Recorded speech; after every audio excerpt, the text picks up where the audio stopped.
नमस्कार दोस्तों, एक बार फिर से स्वागत है आप सभी का मेरे नए वीडियो में। दोस्तों, सुनना एक हिंदी का शब्द है जिसे हम अक्सर रोज की बोलचाल की भाषा में सुनते हैं या खुद भी प्रयोग करते हैं। तो इस सुनना शब्द को इंग्लिश में हम कई वर्ड से बोलते हैं। एक ही वर्ड हर जगह इस्तेमाल करने से काम नहीं चलेगा। आइए देखते हैं उदाहरण के साथ। पहला है बहरे सुन नहीं सकते।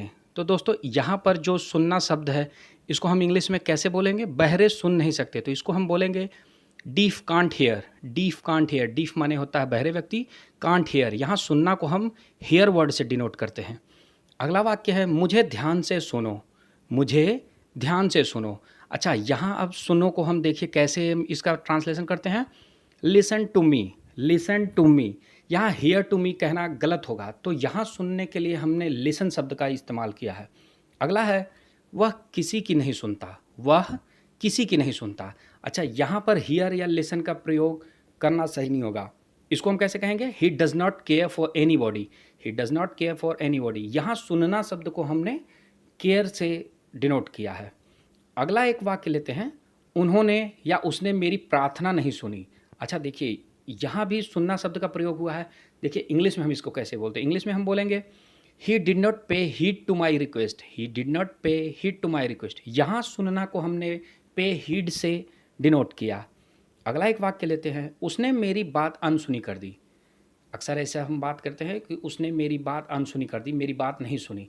तो इसको हम इंग्लिश में कैसे कहेंगे? इसको हम कहेंगे he turned a deaf ear to me. He turned a deaf ear to me. अब यहाँ अनसुनी को हम बोलेंगे deaf year.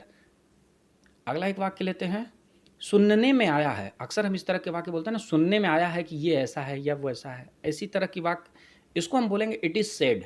It is said, सुनने में आया है। तो यहाँ सुनने को हम सेड से डिनोट करते हैं, इट इज़ सेड। अगला है मैं बड़े ध्यान से सुन रहा हूँ। मैं बड़े ध्यान से सुन रहा हूँ। तो देखिए यहाँ पर सुनना के लिए हम कौन सा वर्ड यूज़ करते हैं? I am all years. I am all years मतलब मैं बड़े ध्यान से सुन रहा। आप जो कह रहे हैं मैं बड़े ध्यान से सुन रहा हूँ। I am all years. अगला वाक्य है सुना है वहाँ एक शिक्षक की जगह खाली है। इस तरह के वाक्य हम बोलते हैं ना रोज की बोलचाल में, सुना है वहाँ एक शिक्षक की जगह खाली। अब देखिए इसको इंग्लिश में हम कैसे बोलेंगे? It is heard that there is a vacancy for a teacher. It is heard, सुना है। यहाँ सुना है को हम बोलते हैं इट इज़ हर्ड। तो दोस्तों, ये था हिंदी में सुना शब्द और इंग्लिश में सुनना के लिए कितने तरह के शब्द को हमने इस्तेमाल किया है। तो दोस्तों, अगर वीडियो अच्छी लगी हो तो प्लीज़ लाइक करके हमारे चैनल को सब्सक्राइब कर लें। इसी तरह की मज़ेदार वीडियो आपको मिलती रहेंगी। थैंक्स।